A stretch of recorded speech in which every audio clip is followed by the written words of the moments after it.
Here's another way of looking at that all-important swing that David Butler's been talking about.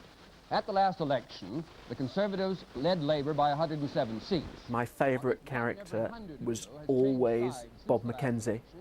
With the swingometer. Now the thing about the swingometer is it goes to the left and then it goes to the right, and then it doesn't really go down the middle, but he's got to move it either that way or that way. And I love Bob Mackenzie because in the 70s you very rarely got a very interesting voice on television that wasn't, you know, PR British. And suddenly on election night you got this rather strange man with strange sideburns sort of swinging away and being rather excitable.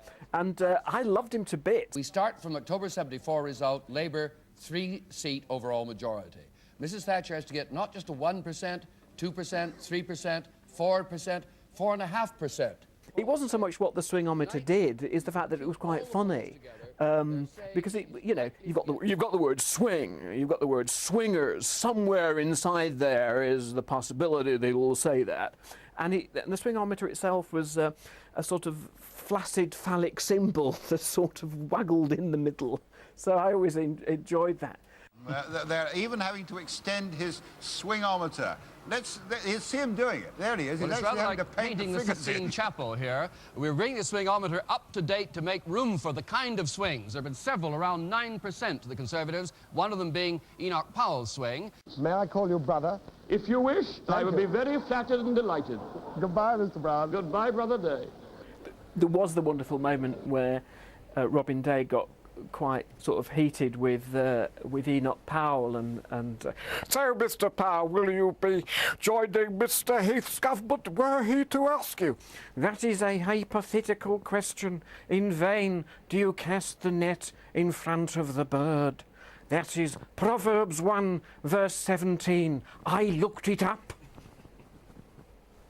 Is it possible that if in the flush of a Conservative victory, if there is one, that Mr. Heath should invite you to serve in a Conservative cabinet, you would accept? Ah, yes. The old trap of a hypothetical question. In vain is the net spread in the sight of a bird. And you know, Robin, I'm too old a bird for that. It wasn't meant as a trap. I was just doing my best, but I have to leave you now, Mr. Powell. Yes, all right. Goodbye. Thank you and sleep well. The one that I remember most was Jeremy Thorpe, and he had, you know, had a difficult time in the 70s, and I think it was the 79 election where the election result was announced and he'd lost. Thorpe, John Jeremy Thorpe, Liberal.